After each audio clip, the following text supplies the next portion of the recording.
Hello student, मैं doctor Vijay Yadav. आप लोग का स्वागत है हमारे केमिस्ट्री कॉन्सेप्ट के यूट्यूब चैनल पर। और मैं आज आपको पिछली पार्ट का रेजोनेंस जो बताए थे उसके बाद आगे मैं शुरू करना चाहता हूं। तो पिछले पार्ट में हम लोग जो पढ़े थे उसके आगे हम लोग पढ़ते हैं ना, condition for the stability of resonance. Resonance को कैसे हम कौन कौन सी कंडीशन होती है जो स्टेबलाइज करता है। तो सबसे पहली कंडीशन है कि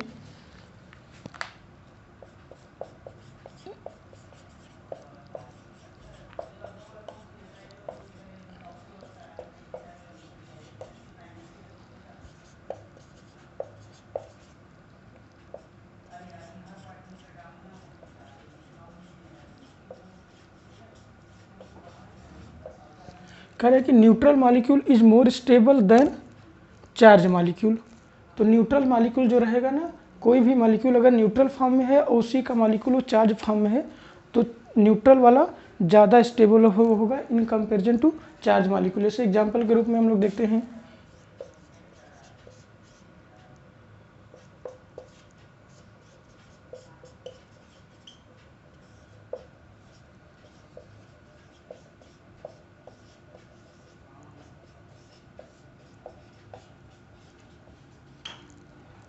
अब इसमें आपसे पूछे कि ये फर्स्ट है रेजोनेटिंग स्ट्रक्चर, ये सेकंड, दोनों में कौन ज़्यादा स्टेबल होगा। तो ये देखिए न्यूट्रल है, ये क्या है, चार्ज है दोनों पे। तो यहाँ पे चार्ज मॉलिक्यूल कम स्टेबल होगा न्यूट्रल की अपेक्षा। तो यहाँ पे जो स्टेबिलिटी आर्डर होगी, पहला सबसे ज़्यादा स्टेबल होगा दूसरे की अपेक्षा। इसी तरह हम लोग और भी एग्जाम्पल देख सकते हैं। जैसे एग्जाम्पल के रूप में और देखते हैं,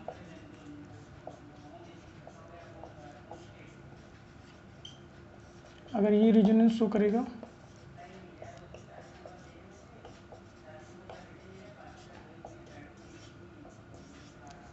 अब देखिए ये फर्स्ट है और ये सेकंड है। तो यहाँ पे भी फर्स्ट वाला न्यूट्रल है, सेकंड वाला क्या है, आयनिक है, मतलब चार्ज है दोनों पे। इसमें चार्ज है तो फर्स्ट वाला ज़्यादा स्टेबल होगा कंपेयर टू सेकंड मॉलिक्यूल में। तो आराम से हम लोग स्टेबिलिटी देख सकते हैं। तो ये पहला पॉइंट है। उसके बाद हम लोग पढ़ते हैं आगे, दूसरे पॉइंट की तरफ बढ़ते हैं।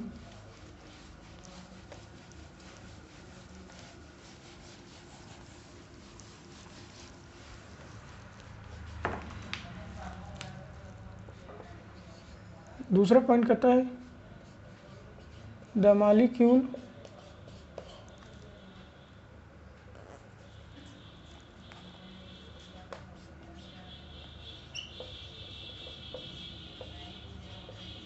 which have complete their octet is more stable than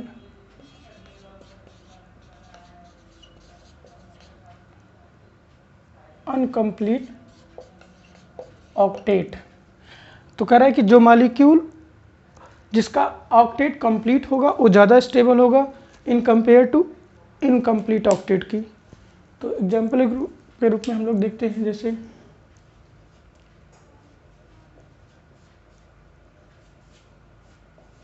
यहाँ पे देखिए लोन पेयर है और ये पॉजिटिव,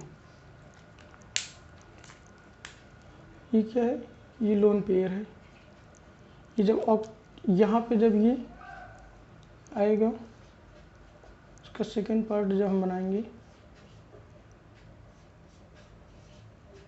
अब देखिए यहाँ पे कार्बन क्या है, कार्बन का ऑक्टेट इनकम्प्लीट है क्योंकि यहाँ पे पॉजिटिव चार्ज है, यहाँ पे 6 इलेक्ट्रॉन है, जब यहाँ पे ऑक्टेट इसका कंप्लीट है। तो सेकेंड वाले का ऑक्टेट कंप्लीट है और फर्स्ट वाले का इनकम्प्लीट। तो जिसका ऑक्टेट कंप्लीट है वो ज़्यादा स्टेबल होगा और जिसका ऑक्टेट कंप्लीट नहीं है इसकी अपेक्षा वो कम स्टेबल होगा। तो स्टेबिलिटी का जो ऑर्डर होगा वो सेकेंड देन फर्स्ट। इसी तरह एग्जाम्पल हम और ले सकते हैं इसका। जैसे एग्जाम्पल के रूप में हम लोग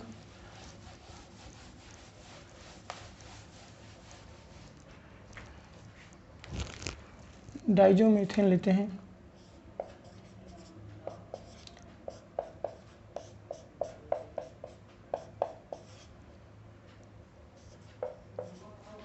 जैसे यहाँ पे देखिए ये इधर आ जाएगा और उसके बाद यहाँ पे फिर से ये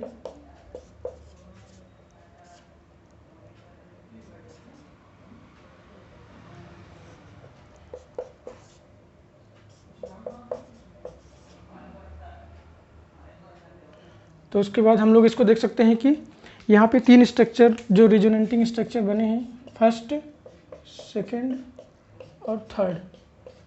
अब देखिए यहाँ पे इन दोनों में कार्बन का ऑक्टेट कंप्लीट है जबकि यहाँ पे इनकम्प्लीट है। इन दोनों से इसकी स्टेबिलिटी कम होगी। अब इन दोनों में किसकी स्टेबिलिटी ज़्यादा होगी आगे वाले पॉइंट में बता दूंगा, लेकिन तीसरे की स्टेबिलिटी सबसे कम होगी। थर्ड की स्टेबिलिटी क्या होगी, सबसे कम होगी। और उसके बाद अगर हमको स्टेबिलिटी बता देते हैं तो उसके बाद फर्स्ट की होगी, फिर सबसे ज़्यादा सेकंड की स्टेबिलिटी होगी, फिर फर्स्ट की, फिर थर्ड की। अब फर्स्ट और सेकंड में सेकंड की ज़्यादा क्यों हो रही है अगले वाले पॉइंट पे मैं आपको बता देता हूँ। तो यहाँ पे इसका ऑक्टेट इनकम्प्लीट था कार्बन का, जबकि इन दोनों में ऑक्टेट कंप्लीट होने की वजह से ये इसकी तुलना में ये दोनों ज़्यादा स्टेबल है। अब इन दोनों में सेकंड वाला ज़्यादा स्टेबल है फर्स्ट की तुलना में, क्यों, ये मैं आगे आपको बता रहा हूँ।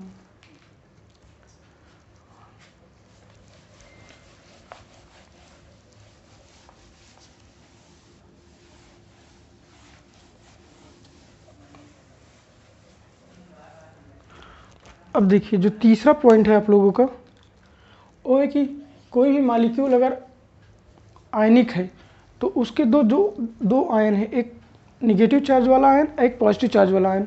दोनों ना सेपरेशन हमेशा लेस होना चाहिए। अगर लेस है सेपरेशन तो ज़्यादा स्टेबल होगा। अगर उसकी सेपरेशन मतलब दूरी, अगर दोनों चार्ज के बीच की दूरी कम होगी तो ज़्यादा स्टेबल होगा, अगर दूरी ज़्यादा होगी तो कम स्टेबल होगा। जितनी ज़्यादा दूरी रहेगी उतनी स्टेबिलिटी कम रहेगी। जैसे एग्जांपल के रूप में हम लोग कह रहे हैं कि less separation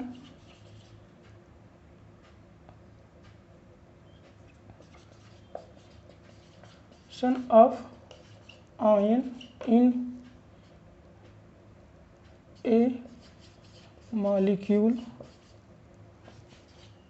to increase the stability।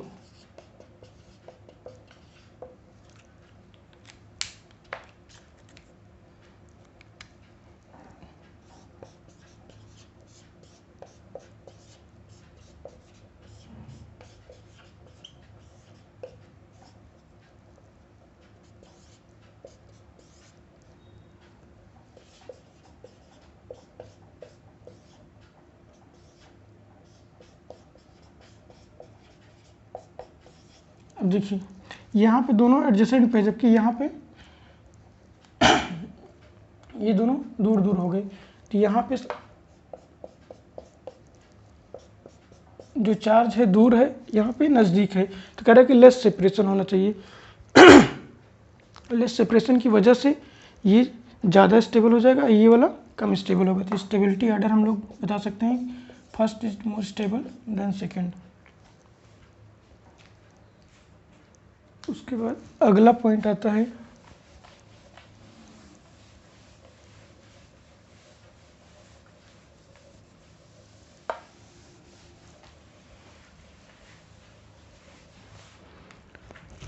अगर कोई भी इलेक्ट्रोनेगेटिव या इलेक्ट्रोपॉजिटिव चार्ज आता है, मॉलिक्यूल अगर आयनिक रहेगा तो जाहिर बात है उसके ऊपर दोनों चार्ज रहेगा, एक पॉजिटिव हो सकता है, नेगेटिव हो सकता है, या दोनों हो सकता है।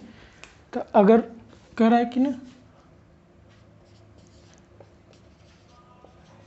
Molecule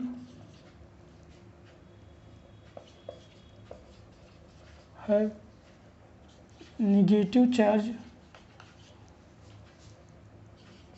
on more electronegative atom,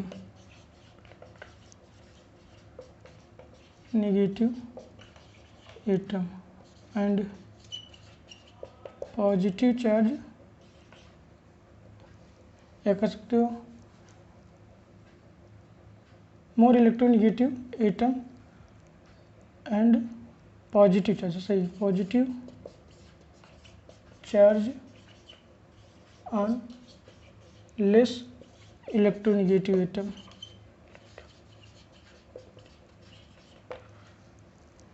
तब वो ज़्यादा स्टेबल रहेगा। अगर negative charge more electronegative atom पे तो ज़्यादा स्टेबल रहेगा, अगर पॉजिटिव चार्ज लेस इलेक्ट्रोनिगेटिव पे है तो ज़्यादा स्टेबल रहेगा।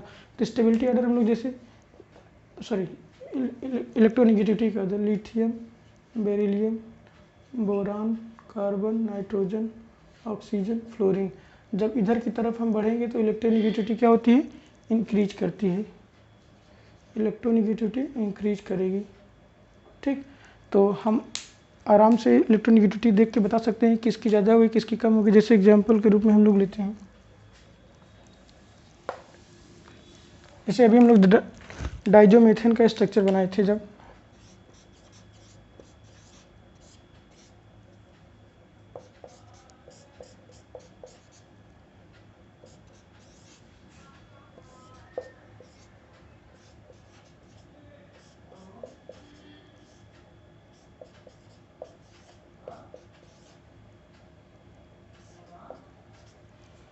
और यहाँ पे हम लोग इसका तीसरा स्ट्रक्चर बना सकते हैं।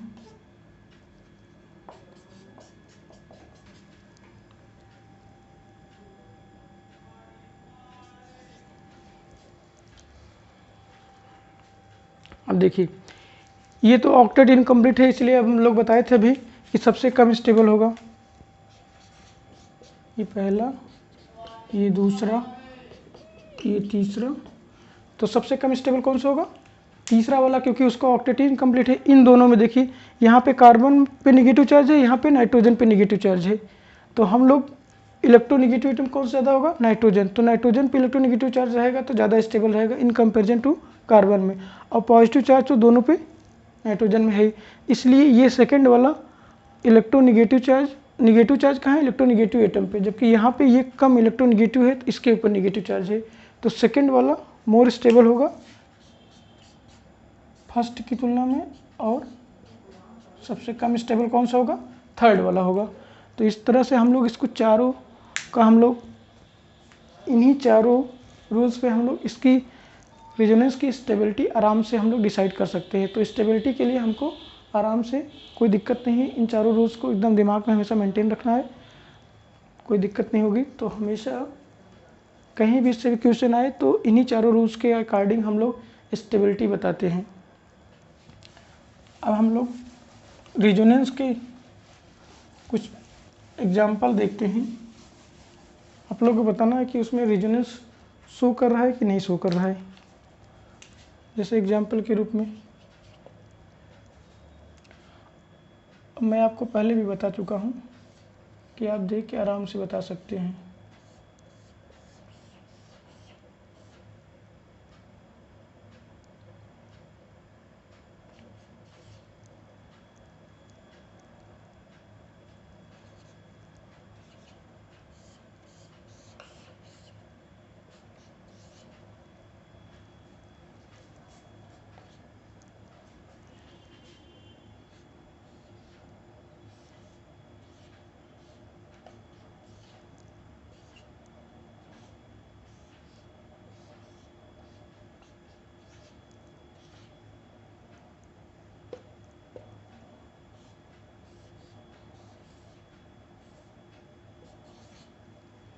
जैसे अभी इतना लेते हैं, इसके बाद हम बताते हैं।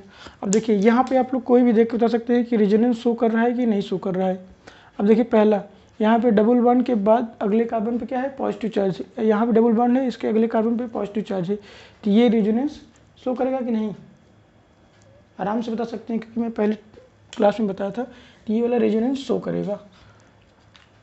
अब दूसरा वाला देखिए, यहाँ डबल बॉन्ड है, इसके अगले कार्बन पे कोई भी पॉजिटिव, निगेटिव या फ्री रेडिकल या कार्बन आयन जो भी मतलब होता है, या negative charge, positive charge, free radical और लोन पेयर, ये सब होना चाहिए। तो यहाँ पे कुछ नहीं है, इसलिए ये तो शो नहीं कर रहा है। यहाँ पे देखिए ये इसी कार्बन पे है, जबकि इसके अगले वाले कार्बन पे होना चाहिए, तो ये नहीं शो करेगा। अब देखिए ये वाला, ये डबल बॉन्ड है, डबल बॉन्ड के अगले कार्बन पे कुछ भी नहीं है, तो होना चाहिए पांचों कंडीशन में से, तो ये भी नहीं शो करेगा। ये वाला देखिए, अब देखिए यहाँ पे लोन पेयर है, लेकिन ऐसा कुछ भी नहीं है यहाँ पे इसके अगल बगल कार्बन पे कि ये इसको स्टेबलाइज करे, तो ऐसा कुछ भी शो नहीं कर रहा है जिससे ये रेजोनेंस शो करे, ये भी नहीं शो कर रहा है। यहाँ पे देखिए, यहाँ पे भी उसी कार्बन पे है, जबकि अगले कार्बन पे होना चाहिए, तो वहाँ पे कुछ नहीं है, तो ये बिल्कुल भी नहीं शो करेगा। इसमें भी देखिए डबल बॉन्ड के अगले कार्बन पे कुछ भी नहीं है, तो ये भी नहीं शो करेगा। इसी तरह और एग्जांपल देख सकते हैं हम लोग।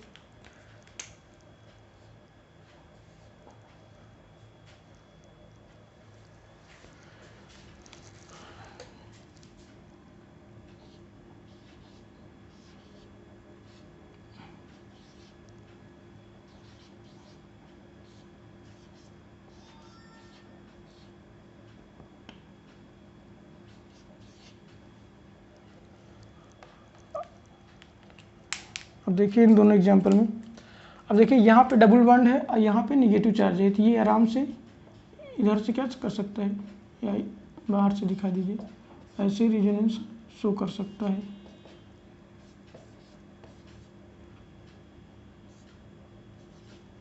यहाँ पे देखिए ये क्या है, इसके पास लोन पेयर है और यहाँ पे वैकेंट ऑर्बिटल है, क्योंकि पॉजिटिव चार्ज है, तो ये यहाँ जाएगा, इसको स्टेबलाइज कर देगा।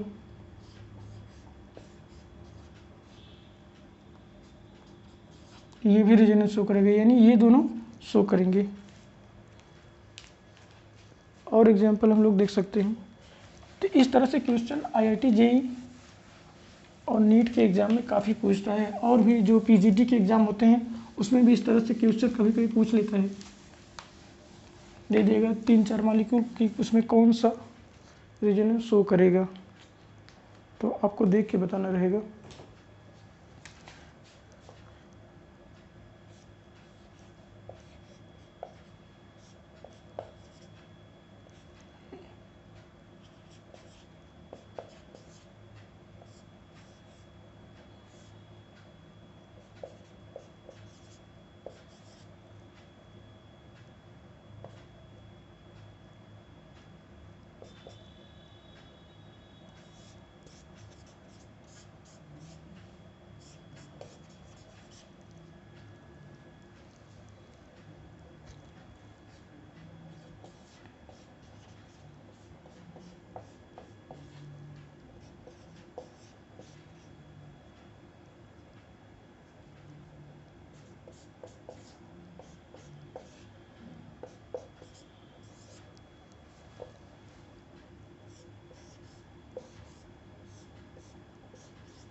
अभी इतना बता देते हैं, उसके बाद और बताते हैं। अब देखिए इसमें शो करेगा कि नहीं, इसमें आप आराम से बता सकते हैं, क्योंकि यहाँ पे देखिए लोन पेयर है और लोन पेयर के बगल वाले कार्बन पे डबल बॉन्ड है, तो ये आराम से रेजोनेंस शो करेगा, इसमें कोई दिक्कत नहीं है।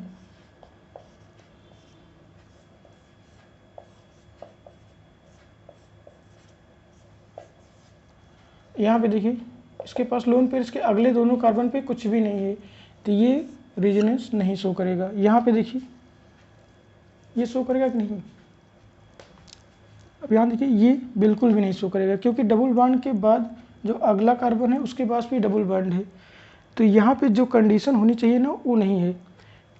डबल बॉन्ड के अगले कार्बन पर हमेशा क्या होना चाहिए, डबल बॉन्ड होना चाहिए, जबकि डबल बॉन्ड एक कॉमलिन मोइटी है, एलिन जिसको बोलते हैं, तो इस तरह के ये शो नहीं करता है, कंजुगेशन में पार्टिसिपेट नहीं करेगा, क्योंकि इसके जो मोइटी होते हैं ना, ये डबल बॉन्ड एक दूसरे के परपेंडिकुलर पे होते हैं, परपेंडिकुलर होने की वजह से यहाँ पे कंजुगेशन नहीं शो करेगा। जैसे हम लोग इसको इस तरह से दिखा सकते हैं।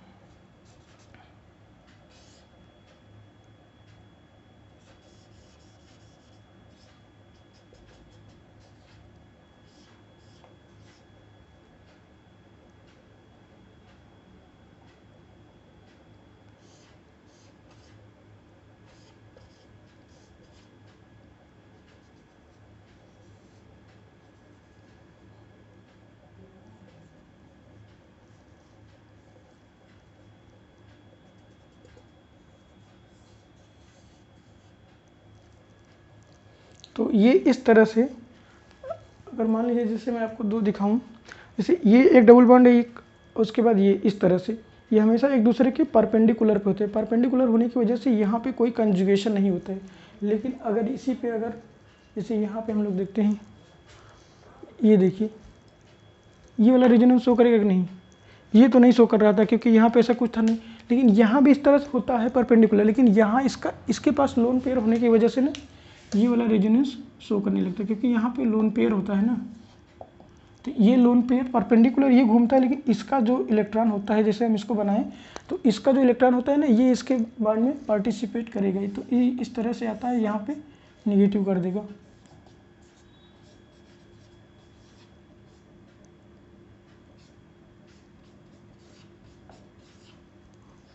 तो ये रेजोनेंस शो करता है। इसी तरह देखिए यहाँ भी, ये भी क्या करेगा, रेजोनेंस आराम से शो करेगा, क्योंकि यहाँ पे लोन पेयर है, तो इसको हम आराम से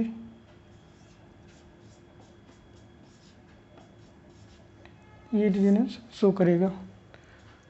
तो इस तरह से हम लोग देख के आइए बताइए ये रेजोनेंस शो करेगा कि नहीं।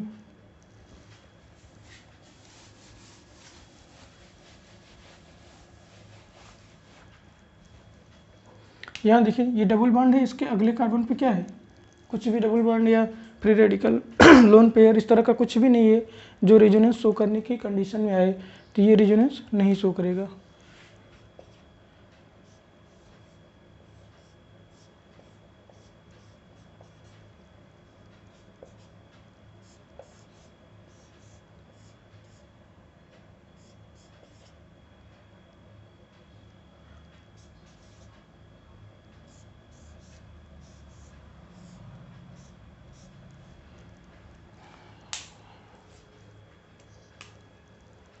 ये 15 है। अब बताइए इसमें शो करेगा कि नहीं। देखिए ये आराम से शो करेगा, क्योंकि यहाँ पे कार्बन ट्रिपल बॉन्ड एन होता है, तो डबल के बाद जो अगला कार्बन है उसके पास पाई बॉन्ड है, तो ये पाई पाई हो सकता है, पाई पाई डीलोकलाइजेशन। यहाँ पे देखिए डबल बॉन्ड के बाद फिर अगले कार्बन पे डबल बॉन्ड है, तो ये भी शो करेगा, ये भी शो करेगा। यहाँ पे क्या होगा, यहाँ पे नहीं शो करेगा, क्योंकि यहाँ पे जो कार्बन पे है यहाँ डबल बॉन्ड है, लेकिन इस कार्बन पे या इस कार्बन पे कुछ भी नहीं, यहाँ भी डबल बॉन्ड है, लेकिन ये दोनों कंजुगेशन में नहीं है, तो इस तरह से ये बिल्कुल भी कुछ नहीं शो करेगा। तो इस तरह से हम कई भी एग्जाम्पल सॉल्व कर सकते हैं, जितने भी एग्जाम्पल आप बुक में देख लीजिएगा और अपने से सॉल्व करने की कोशिश करिएगा। और कुछ हम क्वेश्चन आए हुए हैं जो उनको मैं आप लोग को सॉल्व करा देता हूँ,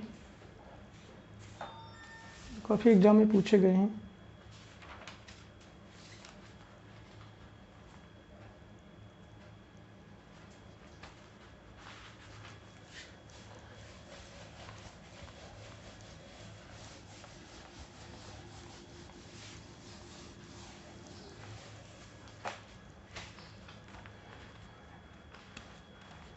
जैसे मैं दिया कि which of the following carbocation first is less stable than second, लिखा है कि which of the following carbocation is less stable, which of the following carbocation first है, आप लिख लीजिएगा कोई first carbocation is less stable then carbocation second. तो option में देखिए क्या दिया है,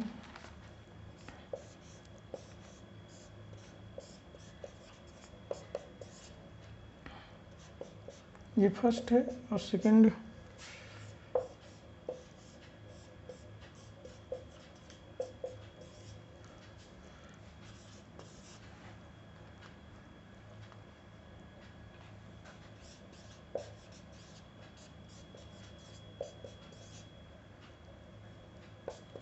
ये फर्स्ट है और इसका सेकेंड है।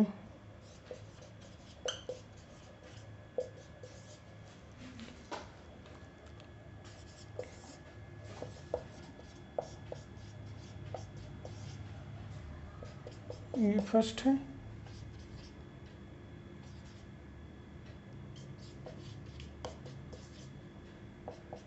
ये सेकंड है।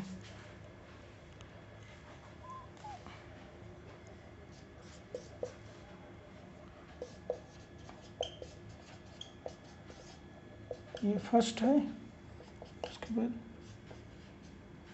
CH2F,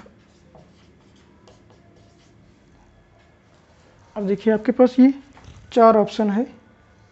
अब चारों ऑप्शन में आपको बताना है कि हर ऑप्शन में एक फर्स्ट एक सेकंड कार्बोकैटायन दिया है, तो इसमें किसमें पहला ज़्यादा स्टेबल होगा, नहीं पहला लेस स्टेबल होगा दूसरे की तुलना में। कह रहे कि which of the following carbocation is less stable than second, मतलब carbocation first is less stable than second. अब इसमें देखिए ये क्या है, कार्बोकैटायन रेजोनेंस शो कर रहा है, जबकि ये रेजोनेंस नहीं शो कर रहा है। तो पहला क्या हो गया, मोर स्टेबल होगा, जबकि हमको देखना है क्या, लेस स्टेबल। तो पहला तो नहीं होगा। दूसरा वाला देखते हैं, ये बेंजिल कार्बोकैटायन है, ये एथिल कार्बोकैटायन है, तो जाहिर सी बात है बेंजिल सब ज़्यादा स्टेबल होगा इससे, तो ये भी तो नहीं होगा ऑप्शन सही। तीसरा वाला देखते हैं। अब देखिए यहाँ CH2 double bond CH positive है, यहाँ पे CH3 CH2 पॉजिटिव है, ये हो सकता है कि नहीं, पहले अगला देखते हैं उसके बाद हम बताते हैं इसको कैसे होगा। अगला देखते हैं, देखिए यहाँ पे ये क्या है, CH3 CH2 पॉजिटिव है, यहाँ पे CH2F CH2 पॉजिटिव है। तो फ्लोरीन लगने की वजह से इलेक्ट्रॉन विड्रॉइंग ग्रुप है, अभी आगे हम बताएंगे जब हम पढ़ेंगे इंडक्टिव इफेक्ट। तो ये इसको डिस्टेबलाइज कर देगा, तो पहला वाला इसमें ज़्यादा स्टेबल होगा दूसरे की तुलना में, तो ये भी नहीं होगा, बचा ये वाला, ये सही होगा। अब सही कैसे होगा ये हम बताते हैं। अब देखिए यहाँ पे CH2 CH पॉजिटिव है और ये CH3 CH2 पॉजिटिव है। अब देखिए यहाँ पे जब हम हाइब्रिडाइजेशन निकालेंगे तो इसका आता है हाइब्रिडाइजेशन, एक सिग्मा बॉन्ड है और एक हाइड्रोजन का सिग्मा बॉन्ड, टोटल हो जाएगा तो sp होता है। यहाँ पे एक 3 सिग्मा बॉन्ड है तो sp2 हो जाता है। तो ये sp2 हाइब्रिडाइजेशन है और ये वाला sp है। अब हम लोग इसमें इधर वाला ऑप्शन थोड़ा सा हम मिटा के बताते हैं आपको।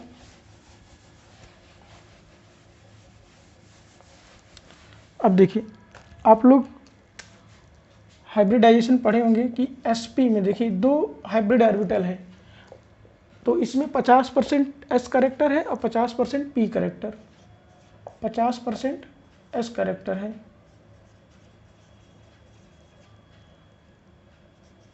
और 50% क्या है, p करेक्टर है।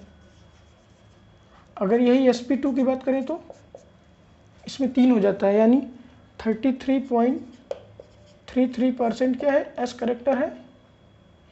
sp2 में इसलिए 33 है क्योंकि एक s है और 2 p है, और 67.7% क्या है, p करेक्टर है। तो आपको मैं एक सिंपल से बता देता हूँ कि s करेक्टर जो होता है directly proportional to the electronegativity of atom, electronegativity of atom, मतलब जहाँ पर ये En का मतलब होता है इलेक्ट्रोनेगेटिविटी, s करेक्टर जितना ज़्यादा रहेगा उतनी ही ज़्यादा उस एटम की इलेक्ट्रोनेगेटिविटी रहेगी। अगर इलेक्ट्रोनेगेटिविटी ज़्यादा है तो जाहिर सी बात है उस पर क्या होना चाहिए, निगेटिव चार्ज ज़्यादा स्टेबल होगा इन कंपेरिजन टू कम इलेक्ट्रोनेगेटिव वाले के, या उसका उल्टा कर सकते हैं कि उस पर पॉजिटिव चार्ज जितना ज़्यादा इलेक्ट्रोनेगेटिव होगा उस पर पॉजिटिव चार्ज कम स्टेबल होगा। तो यहाँ पे sp हाइब्रिडेशन है, यहाँ पे sp2, तो इसकी इलेक्ट्रोनेगेटिविटी ज़्यादा होगी इसकी तुलना में। जब इसकी इलेक्ट्रोनेगेटिविटी ज़्यादा होगी तो यहाँ पे पॉजिटिव चार्ज रहना नहीं चाहिए, मतलब कम स्टेबल होगा इसकी तुलना में, तो यहाँ निगेटिव चार्ज रहना चाहिए। यहाँ पे निगेटिव चार्ज ज़्यादा स्टेबल होगा इसकी तुलना में। अगर यहाँ पे दोनों पे निगेटिव कर देना तो ये स्टेबल ज़्यादा हो जाएगा, ये कम स्टेबल होगा, लेकिन पॉजिटिव होने पे ये वाला कम स्टेबल होगा, ये ज़्यादा होगा, यानी ये वाला कम स्टेबल होगा क्योंकि यहाँ पे ज़्यादा इलेक्ट्रोनेगेटिव है और ये कम इलेक्ट्रोनेगेटिव है। अभी हम पीछे पढ़े हैं कि जिस एटम की इलेक्ट्रोनेगेटिविटी ज़्यादा होती है वहाँ पे इलेक्ट्रोनेगेटिव चार्ज मतलब नेगेटिव चार्ज होना चाहिए, और जिसकी इलेक्ट्रोनेगेटिविटी कम होनी चाहिए वहाँ पे पॉजिटिव चार्ज होना चाहिए। तो उसी बेसिस पे हम बता सकते हैं यहाँ पे दोनों कार्बन है, तो ऐसे तो हम याद कर सकते हैं कि कार्बन की इलेक्ट्रोनेगेटिविटी सेम होती है, लेकिन जब न्यूट्रल आता है तब।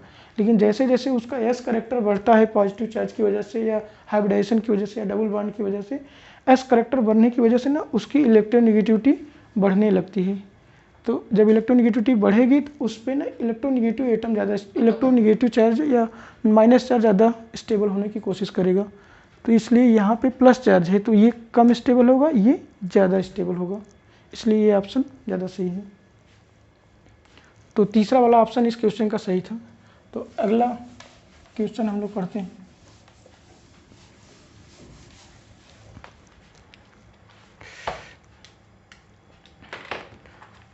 अगला क्वेश्चन है द फॉलोइंग मॉलिक्यूल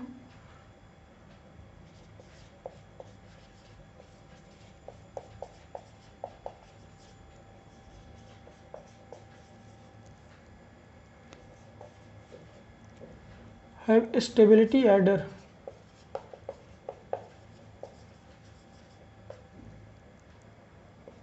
इसमें फर्स्ट है ये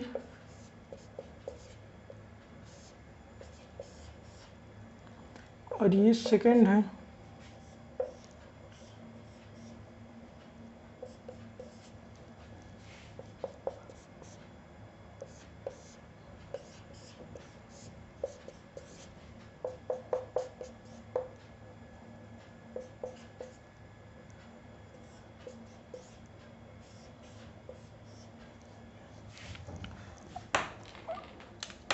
ऑप्शन लिखिए। पहला ऑप्शन है second more stable than fourth than first than third. दूसरा ऑप्शन है first more stable than second than third than fourth. तीसरा ऑप्शन है second more stable than first than fourth than third. और चौथा option है first more stable than third than second than fourth. अब देखिए हम इसको सॉल्व करते हैं। कह रहा है कि ना इसमें चारों को स्टेबिलिटी ऑर्डर में अरेंज करना है। तो पहला ऑप्शन ये है, दूसरा ये है, तीसरा ये, चौथा। ये 4 मॉलिक्यूल है। अब चारों का ऑर्डर नीचे हम 4 ऑप्शन में दिया है। तो होता क्या है ना कि अब देखिए स्टेबिलिटी हम देखते हैं। पहले हम देखते हैं कि इसमें सबसे कम स्टेबल कौन सा होगा। अब देखिए चारों में यहाँ टर्शियरी कार्बोकैटायन, ये सेकेंडरी कार्बोकैटायन है, ये सेकेंडरी कार्बोकैटायन, ये प्राइमरी कार्बोकैटायन। तो सबसे कम स्टेबल कौन सा होगा? चौथा। तो चौथा सबसे लास्ट में होना चाहिए।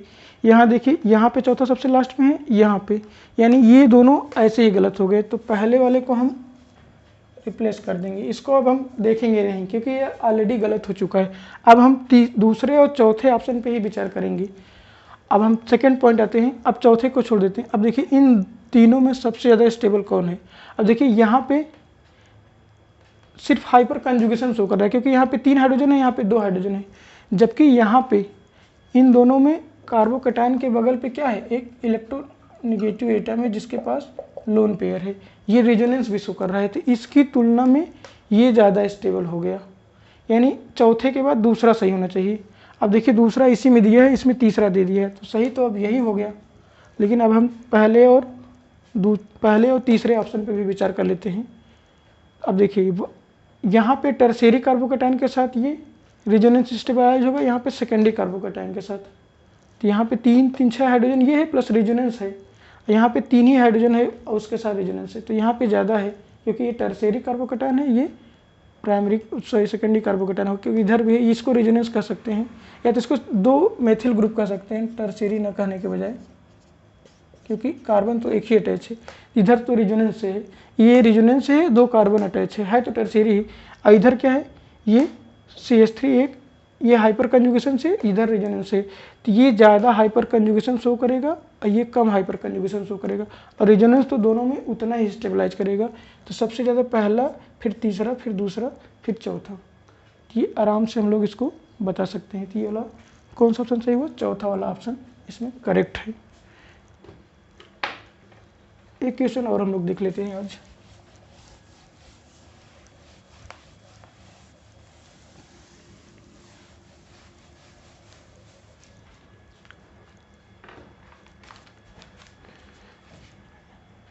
इसमें लिखा है क्वेश्चन,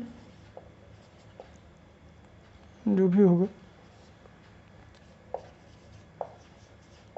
द मॉलिक्यूल ए कोई मॉलिक्यूल ए है, उसका स्ट्रक्चर ये है।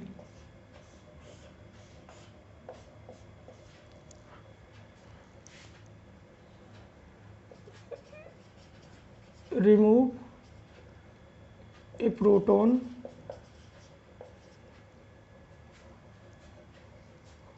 बाय बेस टू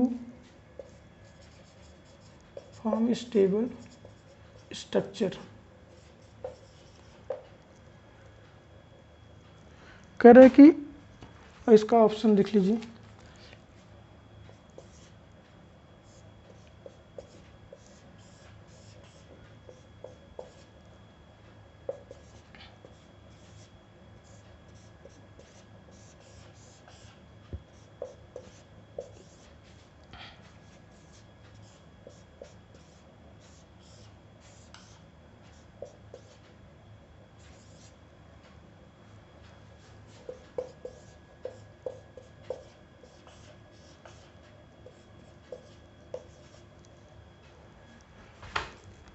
इसमें देखिए इस मॉलिक्यूल को अगर हम बेस देते हैं तो पहला हाइड्रोजन कहाँ से निकलेगा, एक हाइड्रोजन निकालते हैं, एक प्रोटॉन निकालते हैं तो कहाँ से निकलेगा।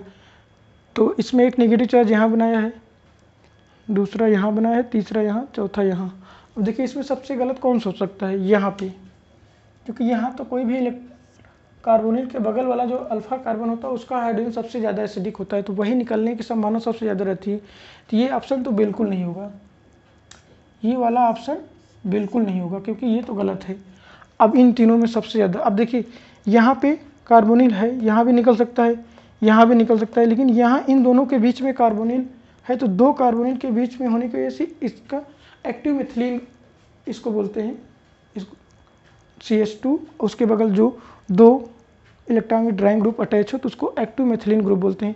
ये एक्टिव मिथिलीन का जो हाइड्रोजन होता है बहुत ही ज़्यादा एसिडिक होता है, तो आराम से H देने पे यही निकलेगा।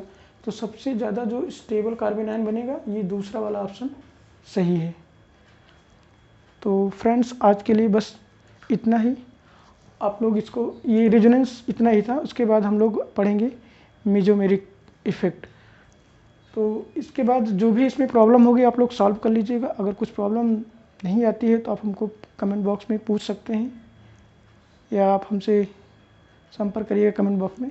और आप लोग मेरे चैनल को सब्सक्राइब कर लीजिएगा और बेल आइकन को भी दबा दीजिएगा, क्योंकि जब भी मैं नया वीडियो बनाऊं, अगर अपलोड करता हूं तो आप लोगों को नोटिफिकेशन तुरंत मिल जाएगा, जिससे आप लोग रेगुलरली आप लोग सीक्वेंस में हर वीडियो को आप देखते रहेगा।